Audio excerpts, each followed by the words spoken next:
tema que voy a tocar en esta ocasión está referido a reglamentos internos, ¿no? Que es en buena cuenta pues un régimen legal especial. Puedo comenzar con con las siguientes imágenes para poder graficar un poco la explicación de lo que debemos entender cuando escuchamos el término o la palabra reglamento interno, ¿no? En primer lugar, nos tiene que traer o tenemos que graficarnos una propiedad horizontal, un régimen de propiedad horizontal con la existencia de una edificación, que puede ser un edificio, no importa, digamos, su antigüedad, lo que importa es que existan, digamos, bienes de dominio exclusivo que en principio deberían estar superpuestos, o sea, unos sobre otros, la existencia de zonas comunes o asimismo pueden estar configurando unidades inmobiliarias como una quinta, casas tipo quinta, en donde comparten, por supuesto, zonas comunes que ya un poco más adelante vamos a explicar y nos vamos a detener un poco más de tiempo. Y actualmente, debido a la dinámica inmobiliaria, tenemos estos grandes complejos inmobiliarios que también, por supuesto, tienen que optar por el régimen o el régimen legal de propiedad exclusiva y propiedad común, que actualmente se denomina de esa manera, que no es otra cosa que un reglamento interno, ¿de acuerdo? Cuando vamos a hacer referencia a reglamentos internos, debemos graficar o debemos imaginarnos este tipo de edificaciones.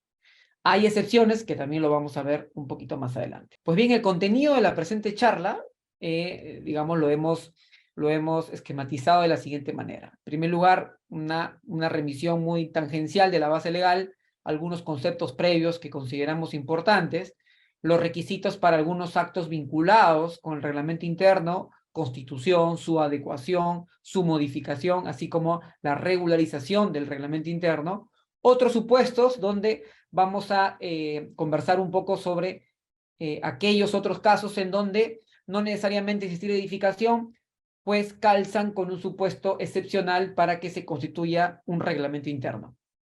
Asimismo, haremos referencia a precedentes de observancia obligatoria establecidos por el Tribunal Registral que van a servir de mucho, que no tengo duda, para efectos de los casos que tengan eventualmente los que nos están escuchando. Y finalmente, algunas preguntas frecuentes que van a estar siendo respondidas. Pues bien, comencemos con la base legal. Por jerarquía normativa, tenemos en primer lugar la ley, actualmente la única ley que regula los aspectos vinculados al reglamento interno, que es otra cosa como propiedad horizontal, es la ley 27157, cuya denominación es Ley de Regularización de Edificaciones, Procedimiento para la Declaratoria de Fábrica y del Régimen de Unidades Inmobiliarias de Propiedad Exclusiva y de Propiedad Común. Ojo que esta ley no solo regula el aspecto relacionado a reglamentos internos, sino vincula el asunto referido a la regularización de edificaciones, que no necesariamente se va a tocar el día de hoy, pero si existe alguna pregunta sobre el tema, gustosos vamos a poder absolverla al final de la exposición. En segundo lugar, tenemos el Decreto Supremo 035/2006 Vivienda, que es el texto único ordenado del reglamento de la Ley 27157, ¿de acuerdo? Aprobado en el año 2006. En tercer lugar, tenemos el actual reglamento de inscripciones del registro de predios. Por supuesto que tenemos una directiva sobre propiedad exclusiva y propiedad común que expidió la Superintendencia Nacional de Registros Públicos en el año 2008, que lo que sirve son criterios, son desarrollos, son conceptos vinculados a los reglamentos internos asociados con la ley 27157, que es de verdad muy ilustrativa para aquellos que tienen que abordar el asunto que estamos viendo el día de hoy. Y finalmente, como les dije al principio, abordaremos el tema de precedentes del Tribunal Registral, vinculados, por supuesto, al tema en cuestión. Pues bien, pasamos ahora a los conceptos previos. ¿Qué debemos entender, pues, por un reglamento interno?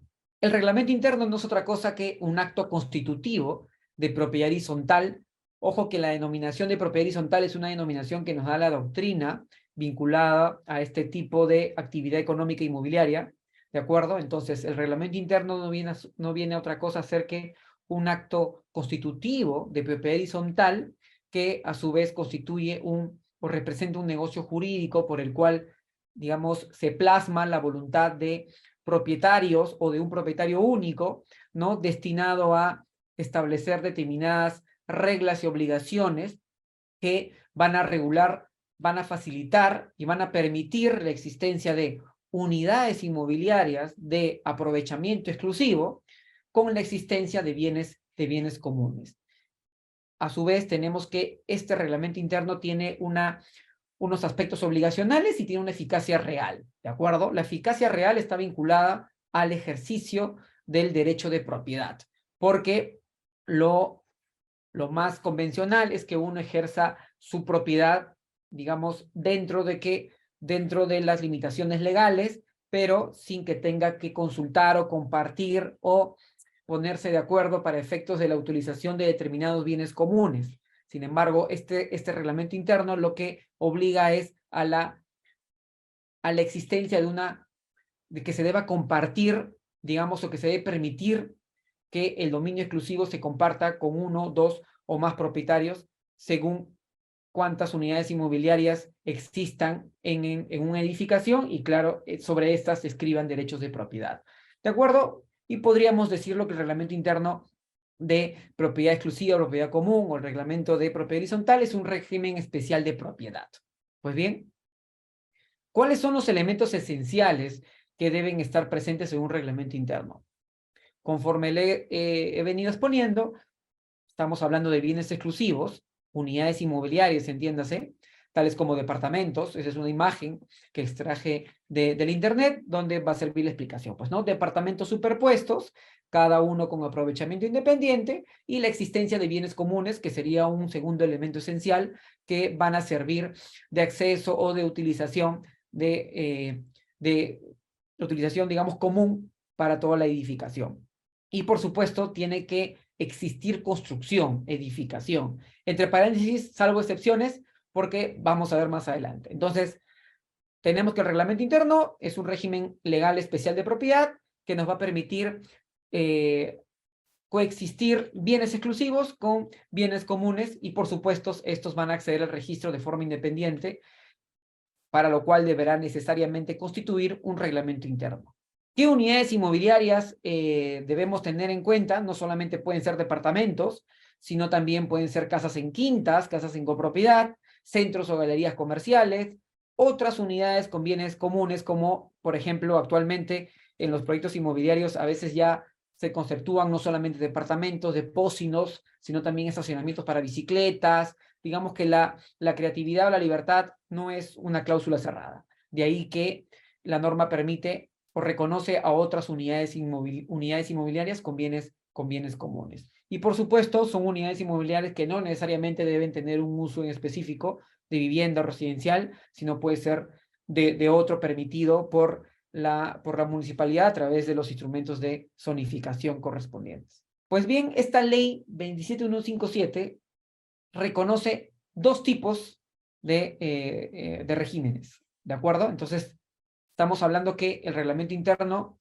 conocido como propiedad horizontal, actualmente nuestra legislación reconoce dos tipos de régimen, ¿de acuerdo? En primer lugar, tenemos el régimen de propiedad exclusiva y propiedad común, que es el régimen que calza tal cual con las edificaciones superpuestas con un edificio o conjuntos habitacionales, ¿no?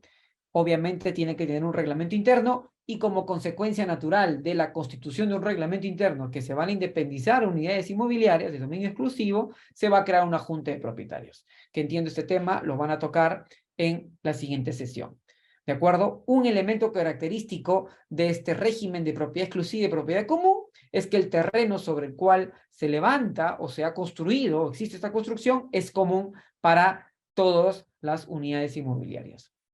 Situación distinta con este segundo régimen, ¿de acuerdo? El primer régimen, que es el régimen de propiedad exclusiva y propiedad común, tenemos este segundo régimen, que es el de independización y copropiedad, que está más asociado a las características propias de unas casas en quinta, ¿de acuerdo? En donde están sujetas a unas reglas especiales que nuestro Código Civil reconoce para la copropiedad.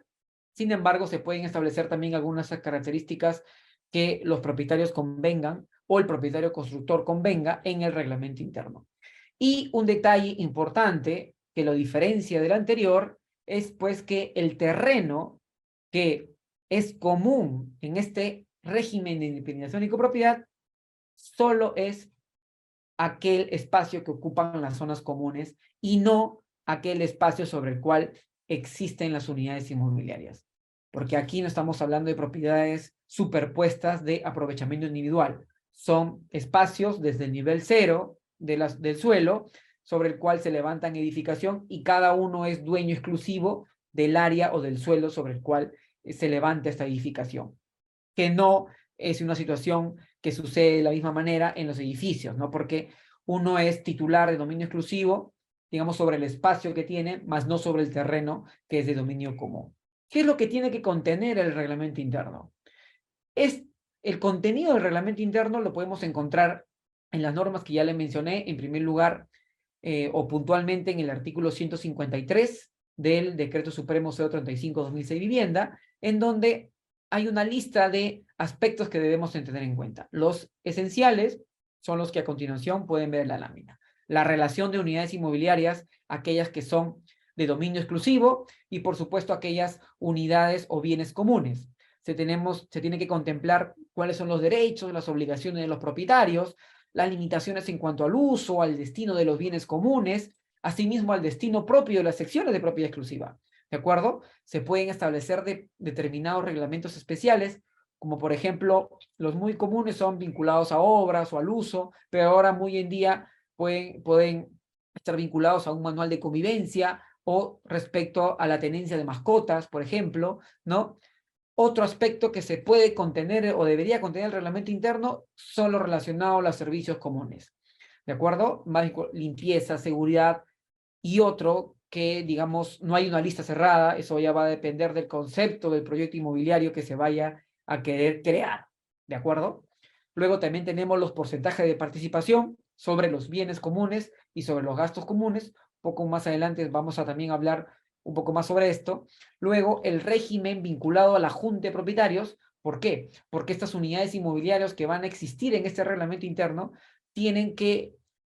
la norma prevé la existencia de un ente no personificado, ¿de acuerdo? No es una persona jurídica, ¿no? Que está compuesta por todos los propietarios de las unidades inmobiliarias que su objetivo central es el mantenimiento y la administración de los bienes comunes. ¿De acuerdo? Entonces, en el reglamento interno se debe contener lo relacionado a la junta, si va a haber un presidente o además de este un secretario, un tesorero, que se denominan como junta directiva, luego las sesiones, el quórum y demás aspectos. Y un aspecto introducido recientemente a raíz de la situación del COVID es el famoso protocolo de atención ante emergencias, desastres u otro acontecimiento que ponga en peligro la vida o la integridad de la persona. Esto fue introducido por la ley 31.264, ¿de acuerdo? Que trajo consigo algunas exigencias en primera instancia registral, pero que luego se tomó decisión sobre este tema, que ya lo veremos en su momento. Entonces, uno de los contenidos, uno de los aspectos que debe verificarse en el reglamento interno es relacionado a los porcentajes de participación, que no es otra cosa que un derecho accesorio que debe tener cada unidad inmobiliaria de dominio exclusivo, un departamento, que quiere independizarse, ¿de acuerdo? Además de los datos que son comunes, como el área, los linderos y las medidas perimétricas, se tiene que indicar el porcentaje de participación, que es en virtud del cual, pues, cada propietario titular de esta unidad va a poder participar en la junta de propietarios. Los porcentajes de participación son muy importantes porque sin estos no pueden acceder a que las unidades inmobiliarias se independicen, ¿de acuerdo? Para establecer o calcular los porcentajes de participación no hay criterios cerrados. La norma prevé un criterio razonable, puede ser área ocupada, área techada, ubicación u otro, ¿de acuerdo? El otro aspecto vinculado a los porcentajes de participación, además de los bienes comunes, que va a servir para la adopción de acuerdos, es aquel otro porcentaje vinculado a los gastos comunes. Esto es cuánto me cuesta a mí el servicio de limpieza, el servicio de seguridad o aquel otro gasto extraordinario que se tenga que hacer en la edificación. Por ejemplo, si hay un ascensor, a veces hay que incurrir en un gasto importante para efectos de corregir o hacer un mantenimiento preventivo. Todas estas cosas se determinan en función a un porcentaje de participación sobre los gastos comunes. Usualmente se suele hacer una réplica del porcentaje, aquel aquella cifra que se asigna para el porcentaje de participación sobre bienes comunes. Pero no hay digamos, prohibición para que pueda establecerse un criterio distinto, con lo cual la unidad inmobiliaria tendría dos porcentajes de participación. Uno sobre bienes comunes con una cantidad determinada, por ejemplo, 2.5, y sobre los gastos comunes 10, 4, 3 o de repente 0 de gasto común. ¿De acuerdo? Pero para efectos de porcentaje sobre los bienes comunes, sí es necesario que se verifique la asignación del porcentaje. Otro aspecto muy importante vinculado al reglamento interno, sin duda, son los aires. Por regla general, los aires o la azotea, digamos, son conceptos equivalentes de acuerdo a un precedente de observancia obligatoria aprobado por el Tribunal Registral, ¿no? Entonces, pero hay situaciones en donde cuando se redactó el reglamento interno con una legislación anterior a la actual legislación, no se estableció alguna característica o la condición jurídica de los aires. Entonces, ante la omisión o ante la indicación expresa de que estos son bienes comunes, pues lamentablemente para poder revertir o modificar esta situación se debe tener en cuenta un procedimiento de aprobación por parte de la Junta de Propietarios para modificar la condición jurídica de los aires de comunes por una omisión o porque así se haya expresado de tal situación en el reglamento interno por los 2/3 del total de participaciones de los propietarios o por el acuerdo unánime del 100% de los propietarios. Ojo que no es el 100% de los propietarios, sino del porcentaje de participación. ¿De acuerdo? Entonces, en función a esto, se puede corregir esta situación que en el reglamento interno se haya omitido o se haya asignado. Pero un detalle importante es que los aires o la denominación de azotea, si es que en el reglamento interno no se ha dicho algo en particular, se entiende que son los aires. Y esta característica de los aires también implica un derecho de sobrelevación. ¿Qué es esto del derecho de sobrelevación?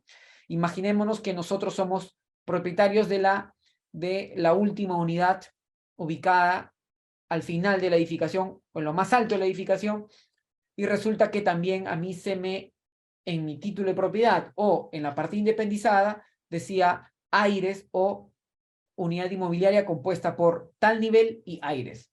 Entonces, existía alguna situación en donde algunos consideraban que solamente le correspondía a esa persona el derecho de poder edificar, el derecho de edificar ese nivel que comprende al inmediato siguiente al techo, ¿no? Más no así a los aires hacia arriba.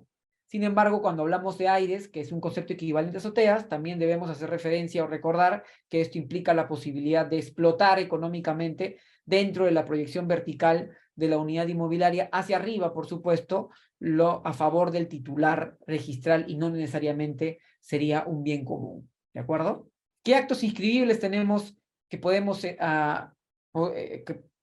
digamos, obtener en SUNAR vinculados al reglamento interno? La regularización del reglamento interno, su constitución, su adecuación y su modificación.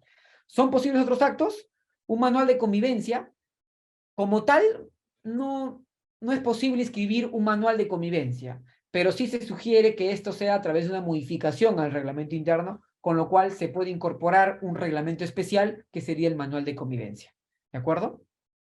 Y esto, ojo, que cuando hablamos de reglamento interno, vamos a suponer que existe una fábrica inscrita, esto es una construcción inscrita. Si es que no hay una construcción inscrita, entiéndase que la partida solo refleja un lote vacío, ¿no? No se va a poder inscribir el reglamento interno, motivo por el cual se deberá en el mismo expediente solicitar la ampliación de lo que se requiere, se denomina rogatoria, ¿no? Y se tendrá que adjuntar los documentos respectivos a la fábrica. ¿Qué aspectos debemos tener en cuenta para determinado acto escribible? Para la Constitución, vamos a ver a continuación. Es la voluntad del propietario o del constructor o del presidente de junta de propietarios, ¿de acuerdo?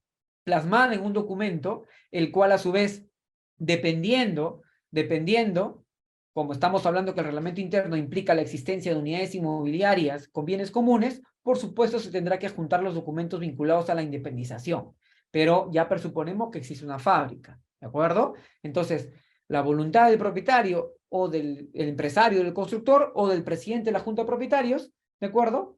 Los documentos referidos a la independización que no es otra cosa que una memoria descriptiva, donde se relata las secciones exclusivas y los bienes comunes, acompañado de la información gráfica, o sea, de los planos de independización. ¿De acuerdo? La voluntad plasmada de constituir el reglamento interno tiene que contener los requisitos que establece el artículo 153 del reglamento o del texto único ordenado del reglamento de la ley 27157. Su formalidad, sí, puede ser una escritura pública o puede ser un contrato un documento privado con firmas certificadas del propietario, del empresario constructor o del presidente de la Junta de Propietarios, porque a veces hay situaciones en donde no existe un reglamento interno y se constituye como tal y se acuerda que inclusive quien se elija como presidente en ese momento, como parte de los actos de regularización del reglamento, debe ser suscrito por el presidente de la Junta de Propietarios. Lo vamos a hacer un poco más adelante. La adecuación del reglamento interno es un acto obligatorio cuando se quiere modificar el reglamento interno primigenio, porque ojo que esta ley 27157 se dio en el año 99, en julio del 99, y anteriormente no es que no existía una legislación, existía normativa anterior que permitía o reconocía también los reglamentos internos denominados como propiedad horizontal, ¿de acuerdo? Entonces, a partir de julio del 99, todos aquellos reglamentos internos existentes antes de esta ley podían adecuarse a través del reglamento interno, ¿de acuerdo? Entonces, pero si yo quería modificar aquel reglamento interno anterior, tenía que incluir o considerar también su adecuación. Ojo que lo importante es que el gobierno en el año 2000 aprobó unos modelos de reglamento interno, tanto el reglamento interno de propiedad exclusiva y propiedad común, como para el otro régimen de independización y copropiedad. Esto fue aprobado por una resolución ministerial en el año 2000, ¿de acuerdo? Que se puede extraer simplemente o descargar del internet. Y ahí están todos los pormenores que recogen el contenido que debería contener el reglamento interno. Claro está que no está pues en la existencia de un protocolo porque esto fue una incorporación reciente, ¿de acuerdo? Asimismo, la adecuación del reglamento interno sí lo que no impide es que se constituya la junta, ¿no? Porque a veces son reglamentos internos anteriores que nunca se inscribieron juntas. Eso no implica que si ahora con el reglamento anterior se pretende inscribir una junta de propietarios, se tendrá que cumplir con los requisitos establecidos en ese reglamento, ¿de acuerdo? Sin perjuicio de la formalidad actual, y se inscribe la Junta de Propietarios, entiéndase la designación del presidente o de la Junta Directiva. La adecuación del reglamento interno también implicaría, sí, su modificación para efectos de adecuar alguna disposición con la nueva normativa, ¿de acuerdo? Por ejemplo, el asunto referido a los porcentajes de participación.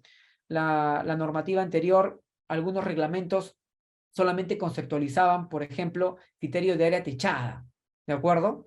Y algunas unidades quedaban excluidas de la constitución de la independización del reglamento interno, mejor dicho, de la asignación del porcentaje de participación, porque habían estacionamientos que no tenían área techada, con lo cual no podían acceder a una independización a hacer de un aprovechamiento individual, con lo cual esa es una disposición actual que no implicaría necesariamente una modificación, ¿no? Pero forma parte de los actos propios de una adecuación del reglamento interno. El quórum y mayoría necesaria basta con la concurrencia en primera convocatoria de la mayoría, y si se instala en una segunda convocatoria, con los que asistan en el segundo llamado.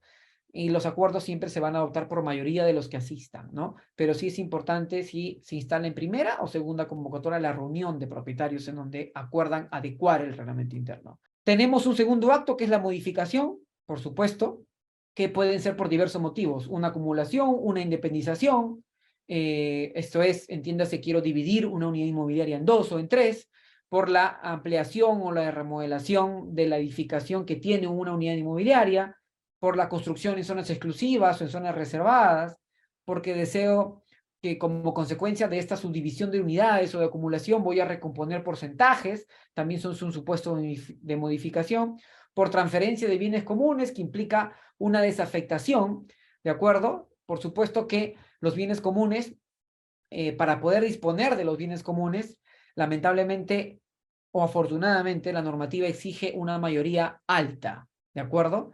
No necesariamente va a ser por mayoría simple o por mayoría absoluta, sino que sí se requiere en principio una mayoría calificada, esto es 2/3 del total de participaciones para modificar o regularizar algunas ampliaciones, algunas construcciones sobre bienes comunes, lo cual implica pues someter a la Junta de Propietarios la desafectación previa de la parte involucrada como bien común para que luego ésta sea transferida a dominio exclusivo del titular involucrado. ¿De acuerdo? Y por modificación también se podría, a su vez, pues, la actualización del reglamento interno.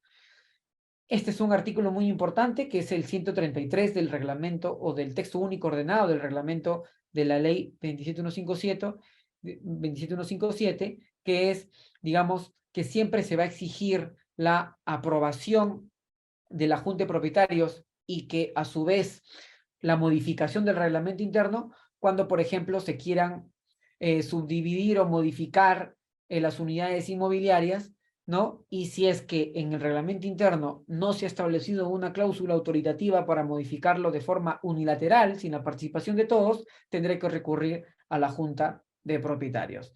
Y aquí es lo que estoy explicando. Y lo último es, o lo último que hablé está resaltado en rojo. Por regla general, yo modifico, más o menos las reglas son parecidas a una adecuación, por el 50% o por los 2/3 del total de participaciones sobre los bienes comunes. ¿De acuerdo? Pero les hablaba que el Estado aprobó algunos reglamentos internos modelo. Pues bien, el reglamento interno modelo tiene una cláusula vinculada a lo que debe entenderse por mayoría calificada, y esta hace referencia a que la mayoría calificada es respecto de los 2/3 de los propietarios que asistan. Se dice así, no del total de participaciones como debiera ser.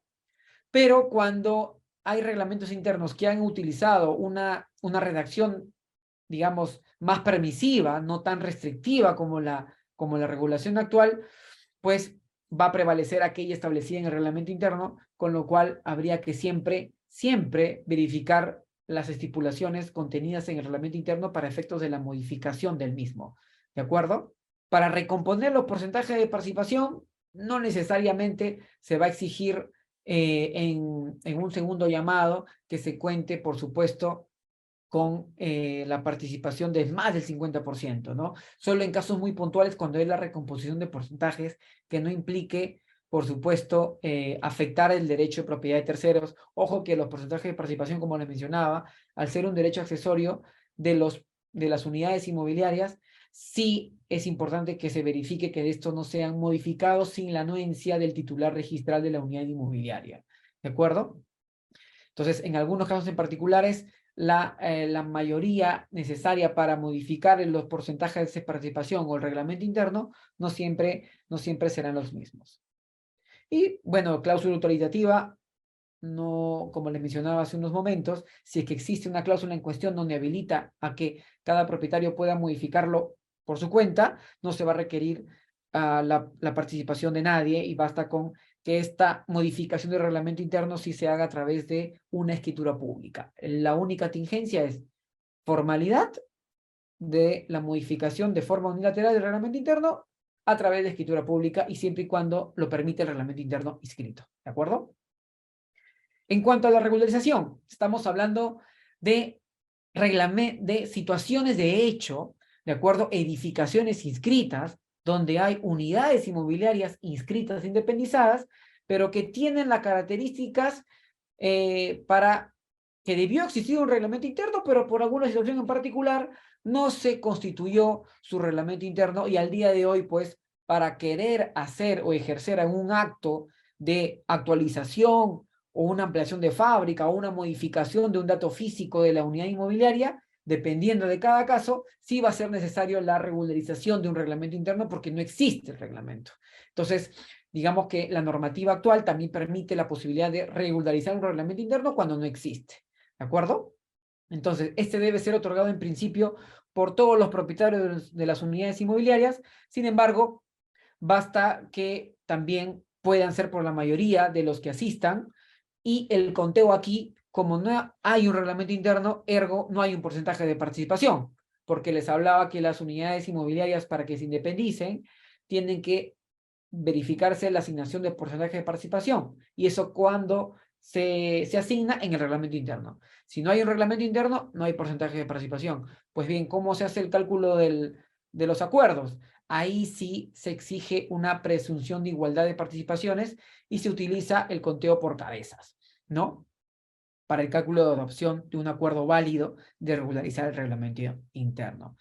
La formalidad es un poco menor, es un acta simple donde tiene que consignarse estos aspectos: la aprobación del trámite de regularización, qué tipo de régimen voy a optar, si es un edificio de propiedad superpuestas, no tienes otra más que el reglamento de propiedad exclusiva y propiedad común, o si son casas tipo quinta, independencia única propiedad, el cuadro de porcentajes con la indicación de la igualdad de estos, de los porcentajes, quiénes van a asumir los gastos que va a implicar esta regularización y la designación de un representante de los propietarios que firmará el formulario registral o los documentos, así como la del verificador. ¿Por qué? Porque hay supuestos en donde se regulariza edificación además del reglamento interno.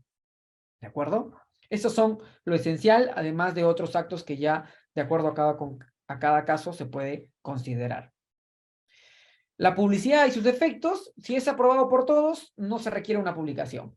Pero si el acuerdo de regularización se adoptó con la mayoría, sí, la norma exige una publicación de 3 días consecutivos y en el peruano y otro diario por única vez.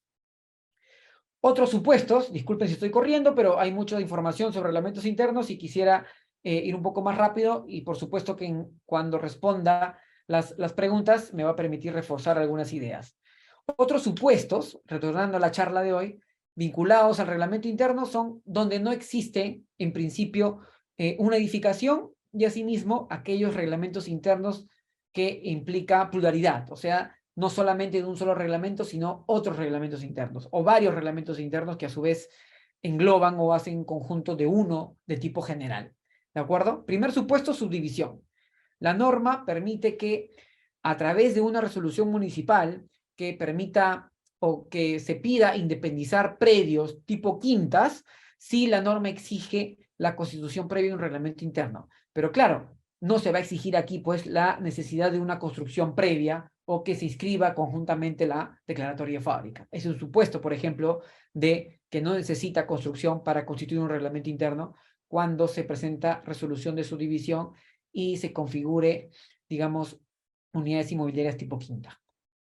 Otro supuesto que no requiere edificación son las famosas habitaciones urbanas para uso de vivienda con bienes comunes, muy recurrente al día de hoy, por ejemplo, en zonas de playa o en zonas de campo, donde ahora son lotes vacíos y hay zonas recreativas, hay diversas zonas, ¿no? Piscina, zonas de juegos, de fútbol u otros deportes. Entonces, ahí también se permite que en el acto administrativo que aprueba la habitación urbana, también se reconozca o se constituya un reglamento interno para el cual deberá presentarse el reglamento interno. En uno o ambos casos, habitación urbana o subdivisión, siempre se tendrá que verificar el contenido del reglamento interno. Y asimismo, como en el caso de la subdivisión, no será necesaria la existencia de una construcción previa o que se inscriba conjuntamente. Otro último caso vinculado a un supuesto no tan común sobre reglamentos internos es la pluralidad de reglamentos. Y esto es más gráfico con la imagen que pueden ver. Cuando son varios bloques, son a veces grandes extensiones de terreno, en donde el proyecto inmobiliario pues comprende varios sectores, ¿no es así? Entonces ahí sí, por una situación de dar mayor facilidad a la administración de los bienes comunes, se prevé la existencia de bloques de edificios y que cada edificio tenga un reglamento interno. Esto implica un reglamento interno propio y un reglamento interno general. En consecuencia, también deberá haber un porcentaje de participación para el edificio en particular y respecto del edificio o la edificación en general, porque pueden haber bienes comunes compartidos entre todos, sin duda, y bienes comunes compartidos solo para cada edificio en cuestión. Y eso implicaría, por supuesto, también una junta de propietarios general y una junta de propietarios particular. Y esto es lo que debemos entender cuando hablamos de pluralidad de reglamentos internos. Ya vamos terminando. Algunos aspectos vinculados a la jurisprudencia están más vinculados a los precedentes de observancia obligatoria más recientes del Tribunal Registral. Y tenemos este del año 2019, en donde, por ejemplo, como parte de una ampliación de fábrica o de una construcción que ocupa o afecta una zona común, como les mencionaba, implica por supuesto una modificación del reglamento interno, pero hay una afectación de bienes comunes. Entonces, esto implicaría el acuerdo calificado de la Junta de Propietarios, 2/3 de participaciones, ¿no?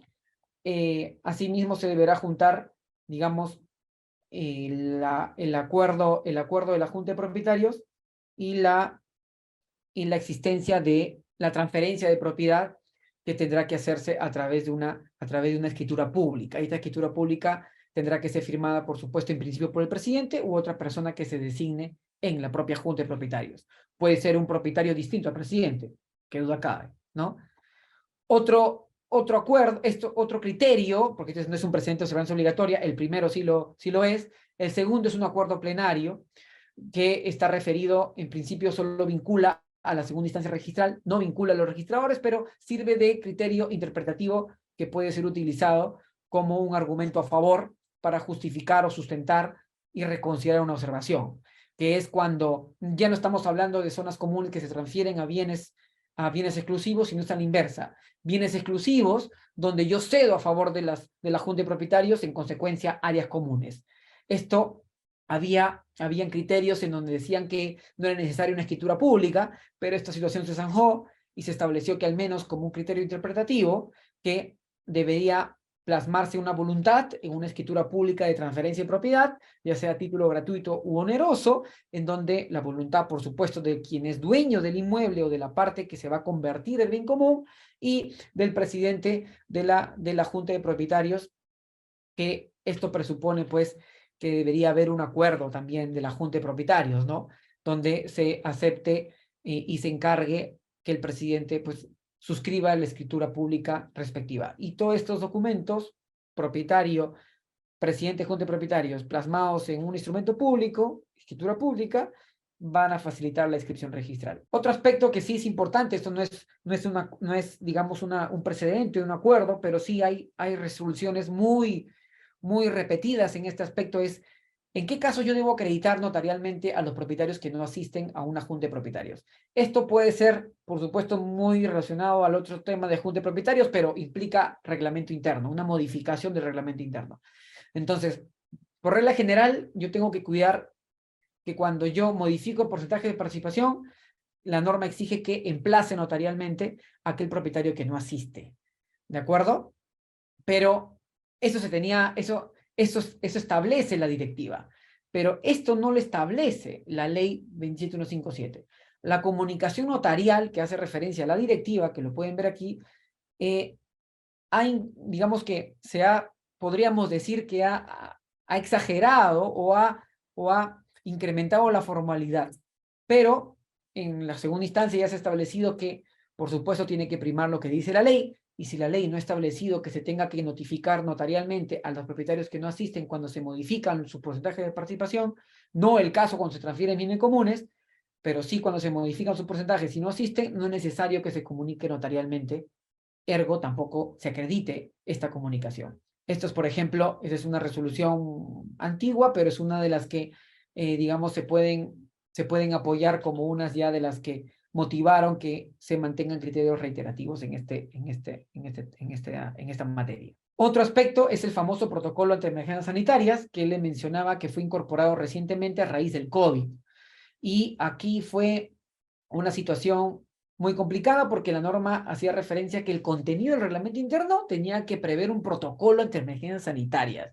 Pero a su vez, esta ley establecía que el Ministerio de Vivienda iba a establecer un modelo, así como un modelo tipo que se aprobó en su momento, en el año 2000, para el reglamento interno, también se estableció que iba a haber un modelo de protocolo. Pero como no se estableció, digamos, y habían criterios o habían decisiones de los registradores que exigían que este protocolo ante emergencia sanitaria se pueda incorporar al reglamento interno, que era lo natural, esto sí se modificó y la segunda instancia en el año pasado, en mayo, para ser exacto, aprobó este precedente de observancia obligatoria en donde estableció que no es necesario verificar o no es un requisito formal que si en el reglamento interno no se prevé este protocolo, porque tampoco la norma expresamente castiga con nulidad o le resta validez al reglamento interno que no contenga este famoso protocolo. Y esto ayudó a que los usuarios ya no se vean obligados a incurrir en costos o en tiempos para poder aprobar un protocolo que deba contener un reglamento interno, que eso no implica que algunas edificaciones lo tengan, por supuesto. Otro tema importante es la independización de aires sobre aires. Claro que siempre se tenía la idea de que no se podrían independizar aires sobre aires, pues esto cambió también, en donde ahora, a partir de un acuerdo plenario, que es un acuerdo plenario, no es un procedimiento de observancia obligatoria, yo ya podría, por ejemplo, según el gráfico, si tengo unos aires 2 que ocupan en una altura distinta, yo puedo independizar aires 1, aires 2, aires 3, según el aprovechamiento que uno considere para el momento de independizar, y para esto tendría que solo verificar qué cosa, que se le asigne porcentaje de participación, se grafique una proyección de acceso y se proyecten en el reglamento interno y en los planos las alturas referidas a los aires, ¿no? Porque sino también cómo voy a poder delimitar el espectro o el espacio de los aires que se van a independizar, las alturas, por supuesto. Entonces, esto también es un tema muy interesante que ya hemos visto en segunda instancia. Permitimos la posibilidad de independizar aires sobre aires, vinculado, por supuesto, al reglamento interno, ¿no? Y pues bien, finalizo con las preguntas frecuentes. ¿Cuáles son los elementos esenciales de un reglamento interno? Les hablaba: edificación existente, salvo excepciones, bienes comunes y bienes exclusivos. ¿Cuántos tipos de régimen o cuántos regímenes de reglamento interno tenemos? Son 2: propiedad exclusiva y propiedad común, e independencia y copropiedad. El primero está asociado a edificios de proyección vertical, donde, por supuesto, son departamentos, y los de independencia y copropiedad calzan, en principio, con tipos quinta, ¿de acuerdo? ¿Azotea y aire son conceptos equivalentes? Sí, son conceptos equivalentes para efectos del aprovechamiento individual del titular de la azotea o de los aires. Que esta situación se puede corregir si es que hubo una omisión, porque no se dijo nada de los aires o se indicó como común. Ya les comenté que se puede modificar o por mayoría calificada, que son los 2/3, o por un reconocimiento de propiedad preexistente aprobado por la totalidad de los propietarios. Y asimismo puedo modificar unilateralmente el reglamento interno, si es que así se ha pactado en este reglamento interno, en una cláusula autoritativa se denomina, solo que tengo que cuidar la formalidad, que es escritura pública, y por supuesto la existencia de esa cláusula. Y la cláusula tiene que tener una redacción que conlleve a una interpretación en ese sentido, ¿de acuerdo? Que te permita modificar unilateralmente, porque a veces hay cláusulas que hemos revisado en segunda instancia en donde no necesariamente son cláusulas autoritativas, sino que exigen que sigas o que se canalice a través de la junta de propietarios. Y una última pregunta: ¿es necesario que siempre exista edificación para constituir un reglamento interno? Pues no necesariamente para los casos vinculados a subdivisiones de predios tipo quinta y para las habilitaciones urbanas con bienes comunes. Pues bien, eso es todo. Muchas gracias. Voy a responder aleatoriamente unas 5 preguntas en primer lugar, y luego abriré para que de repente hagan la pregunta de forma directa, habilitando el micrófono. Una primera pregunta es: ¿puede ser porcentaje de participación de áreas comunes por frecuencia de uso? Claro, la norma exige un criterio razonable para la asignación de porcentajes. ¿De acuerdo? Entonces, en principio, si la asignación de porcentaje va a ser en virtud de una frecuencia de uso, sería importante que esta frecuencia de uso se pueda determinar a través de repente, una fórmula, si se puede construir. Si es que, carambas, no se puede elaborar una fórmula que permita calzar con un porcentaje de participación, digamos que en segunda instancia también se han emitido resoluciones en el sentido de que han permitido que esto no se encuentra dentro de la calificación registral para verificar propiamente si la asignación obedece al criterio, ¿de acuerdo? Entonces, eso es casuístico, y en última ratio depende de la voluntad de los propietarios o del propietario constructor, la asignación del porcentaje. Solo sí es importante siempre cuidar un criterio razonable, ¿de acuerdo? Aquí otra pregunta. La primera pregunta fue de Maritza Palomino. La siguiente pregunta, a ver, es de Rafael Canes Palomino. ¿Cuál es la situación de los estacionamientos de propiedad exclusiva? ¿La Junta de Propietarios puede decidir sobre el uso de estos estacionamientos? A ver, en principio, la Junta de Propietarios solamente puede tomar protagonismo, entiéndase, disponer sobre los bienes comunes, ¿de acuerdo? En esencia, un estacionamiento es de propiedad exclusiva, de dominio exclusivo, con lo cual no podría limitar o restringir su aprovechamiento individual, pero sí se podría, quizás, no sé, establecer algunas limitaciones en cuanto al uso del estacionamiento.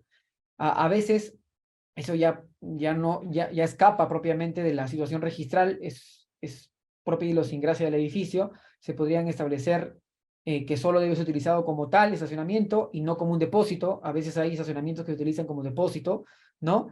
Entonces, pero en principio, respondiendo literalmente, la Junta de Propietarios puede decidir sobre el uso de estacionamientos.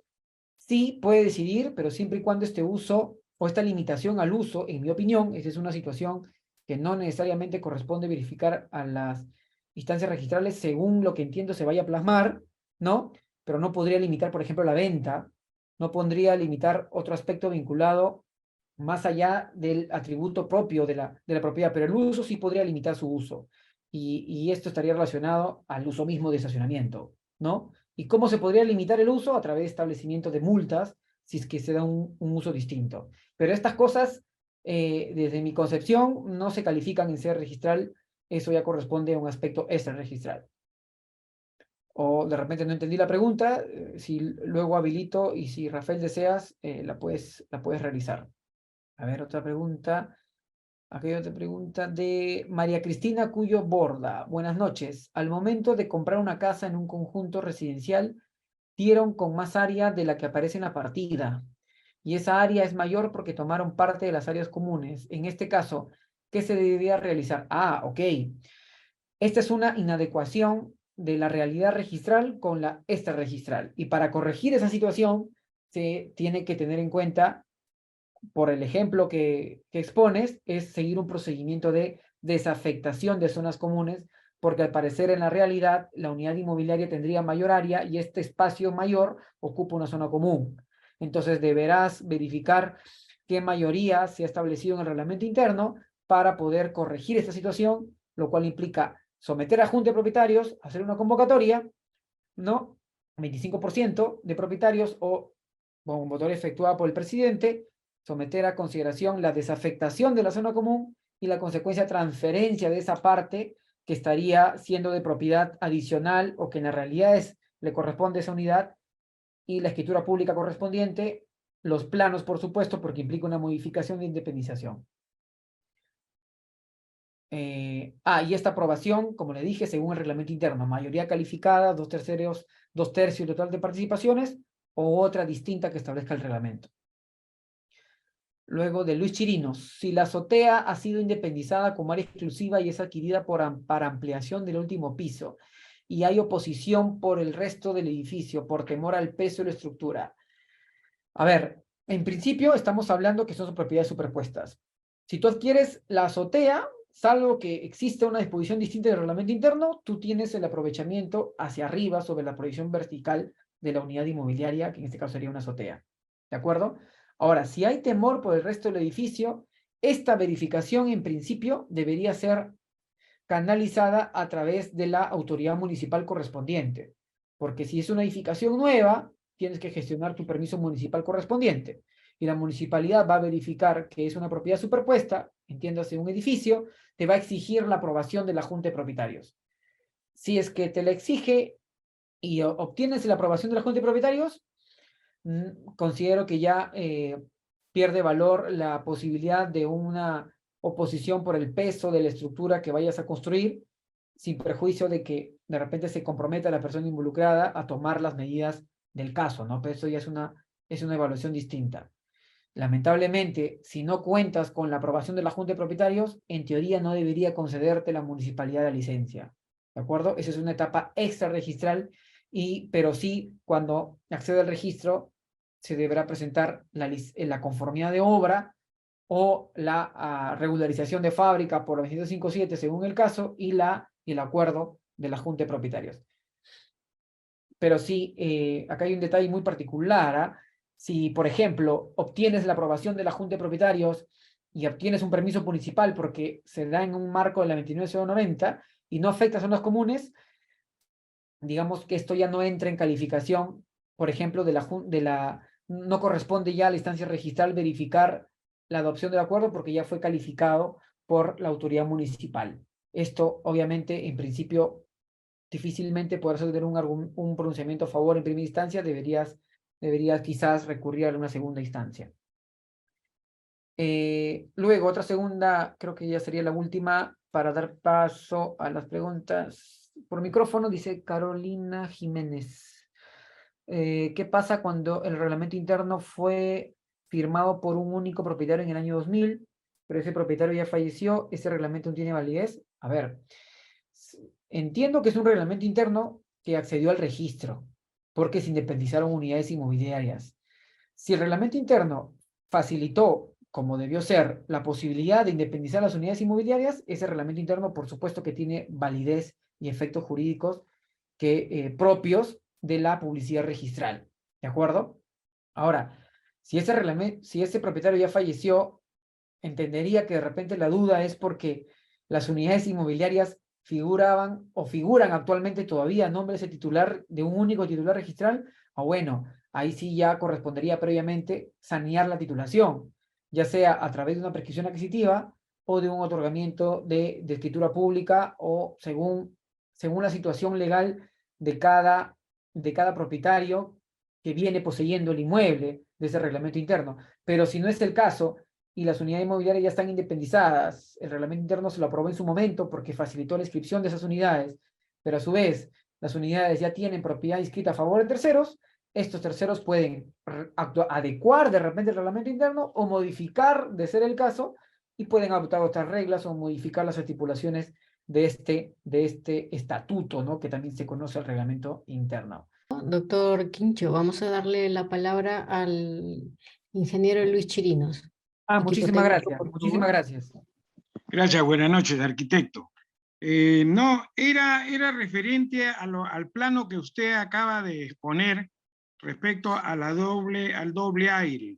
Cuando uno sella un reglamento, va siempre de la mano de lo que ha aprobado la municipalidad. Porque hay mucha gente que después de haber terminado y obtenido hasta la conformidad de obra, ha hecho 1 o 2 pisos y los ha vendido. Y no han podido de ninguna manera hacer titulación, lo que ha implicado la demolición y consecuentemente la devolución del dinero. Mi pregunta es, ¿de qué manera va de la mano esta reglamentación o esta aprobación municipal? Ya que esto está en base a un coeficiente y un máximo de alturas. Claro, a ver, entiendo que estamos hablando, por supuesto, que la ampliación de fábrica ha sido aprobada por la municipalidad y se entiende que no está afectando zonas comunes, ¿de acuerdo? Se está haciendo sobre la proyección vertical de la unidad inmobiliaria.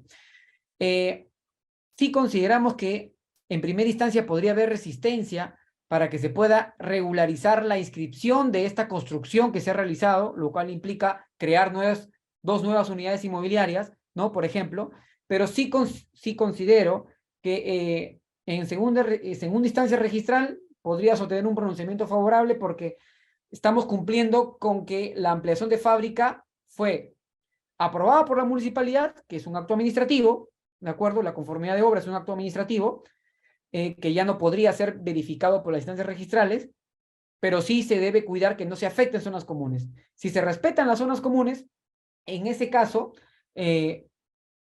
como repito, arquitecto, no debería haber impedimento para que puedas regularizar esa ampliación, inscribir la ampliación e independizar la ampliación. Seguimos con Jorge Manuel Otárola. Buenas noches, doctor. Felicitarlo por el tema, muy, muy explícito.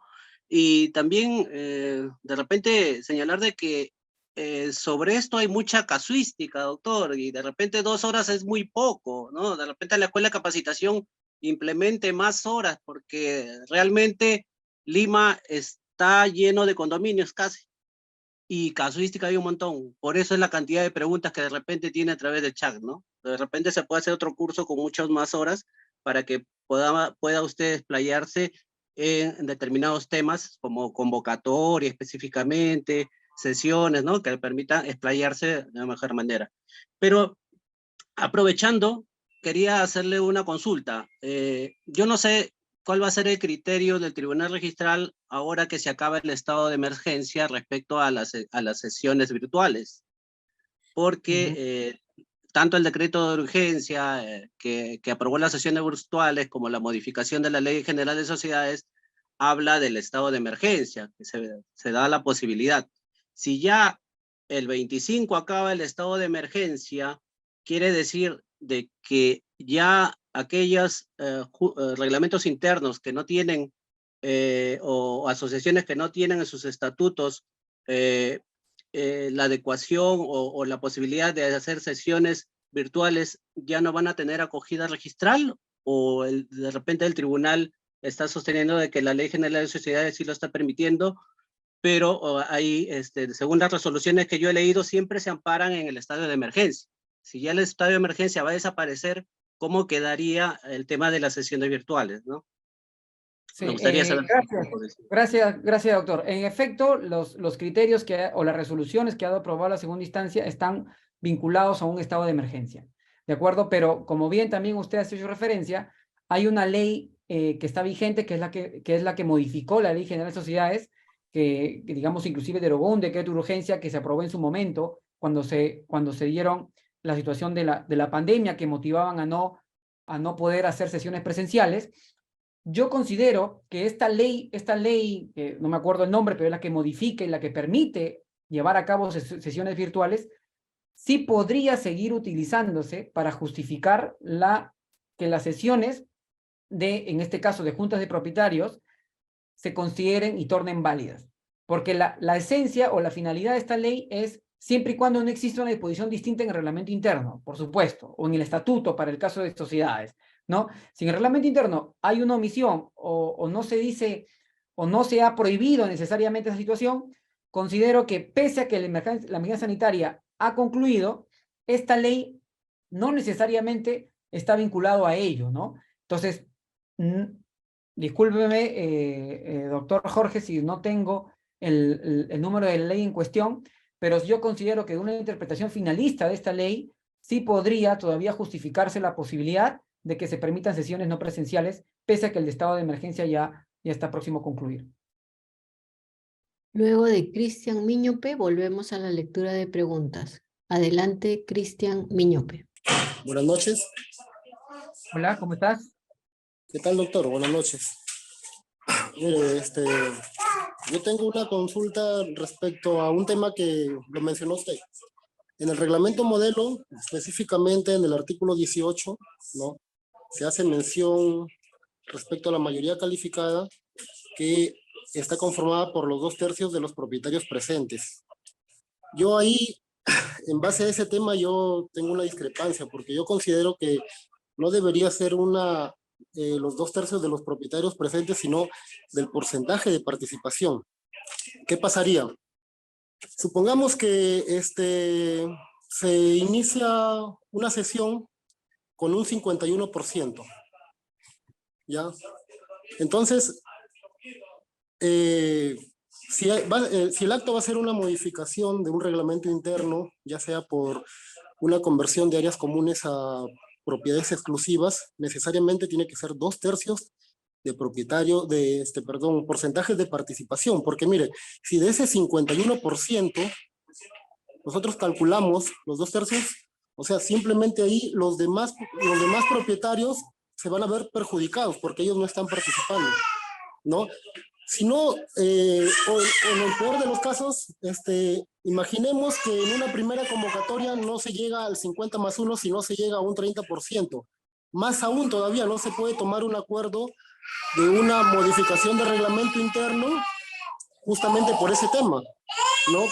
Porque la palabra propietarios presentes le faculta a la Junta, que en ese momento está actuando, a que tomen decisiones que realmente pueden llegar a ser arbitrarias para los demás propietarios, ¿no? Entonces yo creo que ahí no sé cómo está tomando el tema del Tribunal Registral y la DTR, porque eso debe ser un tema de un acuerdo plenario o una modificación de ese modelo de reglamento interno. ¿no? A ver, quiero saber, doctor, cuál es su punto de Sí, vista. sí, en efecto, yo no puedo dejar de coincidir contigo en el asunto que sí, desde mi punto de vista y mi concepción del tema, es que se debería, por un lado tenemos la legislación que es el tubo del reglamento 27157 que hace referencia a la mayoría calificada, 2/3 del total de participaciones, ¿de acuerdo?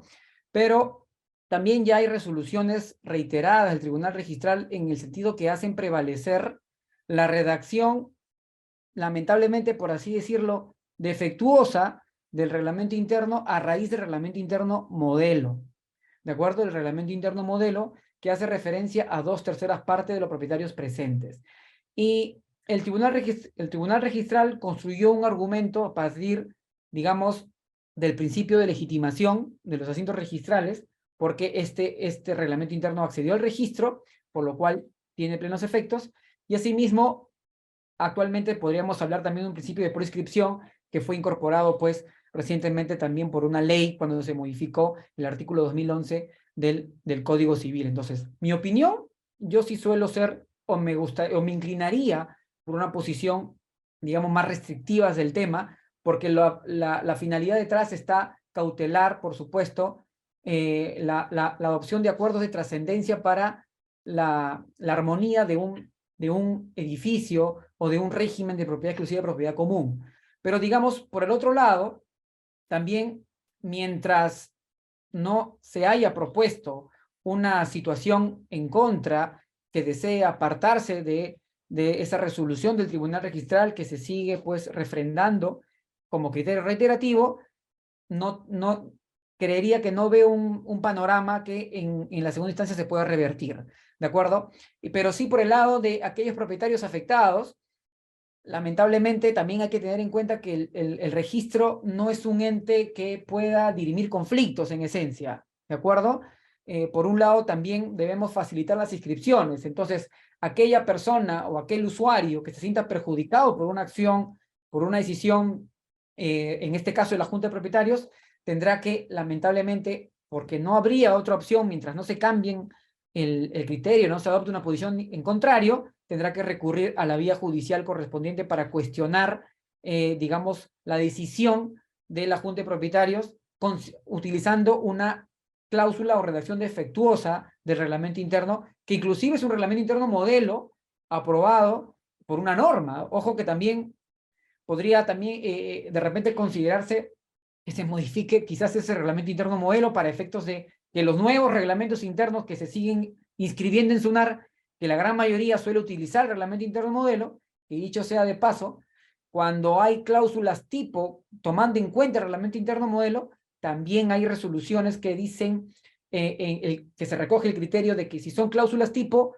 según el reglamento interno modelo, no deberíamos nosotros como instancias registrales cuestionar. Entonces, porque ahí tenemos que ponderar también estos principios de prescripción y el principio de legitimación según ya haya accedido el título a SUNAR. Esa es una opinión un poco más, o lo que te podría decir. Acá hay una pregunta de Oscar Acuña. En esa parte de los aires independizados, ¿se tiene que tener en cuenta los parámetros urbanísticos? Por supuesto, pero ojo, que el cumplimiento de los parámetros urbanísticos no corresponde a las instancias registrales. Hay una situación que ya ha sido establecida que dependiendo de si la edificación se regulariza o se obtiene a través de un permiso municipal, aquellos que son los profesionales que corresponde una evaluación de los parámetros urbanísticos para efecto de estos aspectos es el verificador responsable según sea el caso y el funcionario municipal. E inclusive para el verificador responsable hay un precedente de observancia obligatoria que inclusive se ha establecido que pese a una evidente transgresión urbanística, no podríamos impedir que acceda al registro una cuestión de tal magnitud sin perjuicio de que una vez inscrito se ponga en conocimiento de la zona registral respectiva para que pueda, de ser el caso, adaptar las medidas correspondientes contra el verificador común, en este caso que suple al municipio, para que pueda, si es que así corresponde, iniciar un procedimiento administrativo sancionador. Y por el caso del municipio, ahí digamos que la limitación de licencias registrales es totalmente nula. No se puede cuestionar lo que diga el funcionario municipal por la calificación propia de un acto administrativo. ¿De acuerdo? Aquí tenemos otra. Dice Rubén Agüero, ¿cómo es la independización y reglamento interno de una galería comercial? Bueno, a grandes rasgos es la misma situación, solo que va a depender de las características propias de esta galería comercial, de si optas por un reglamento interno de un régimen tipo propiedad exclusiva y propiedad común, cuando son propiedades superpuestas, o quizás utilizas tipo quinta, ¿no? Son galerías que de repente son bloques como tal, y en vez de casas, son galerías. Entonces ahí lo que correspondería pues es utilizar un reglamento interno de independización y copropiedad, porque digamos, este segundo régimen te permite pues tener mayor independencia sobre el aprovechamiento individual de la unidad inmobiliaria. ¿De acuerdo? Una última pregunta, a ver. Darling Aiki dice, ¿hay alguna norma que señale qué aspecto debe tener un reglamento interno? Sí. Actualmente la legislación no es diversa, solo tenemos la ley 2157, el reglamento que es, o su texto único ordenado, que es el Decreto Supremo 035/2006 Vivienda, y reglamentos registrales o en sede registral, tenemos el reglamento de predios y la directiva de propiedad exclusiva de propiedad común, donde ahí, pero propiamente el contenido del reglamento interno está en el artículo 153. Y lo que sí no debería preocuparse es esta situación de los protocolos ante emergencias, que ya no se va a exigir que esto se verifique en los reglamentos internos que se deseen inscribir. Agradecemos a las personas que participaron con sus preguntas y por supuesto a nuestro expositor por compartir con nosotros este importante tema. Doctor Quincho Rivas Plata, ¿quisiera decir unas palabras antes de despedirnos? Sí, claro, gracias Julia. Bueno, reiterar el agradecimiento a la SUNAR por permitirnos compartir algunos conocimientos sobre estos temas tan interesantes, y las disculpas del caso si de repente tuve que pasar de forma muy apurada algunos aspectos vinculados al reglamento interno, pero que sí tienen sus particularidades, que pues estaré presto para otra oportunidad si así se da el caso, y muchas gracias igual por la atención.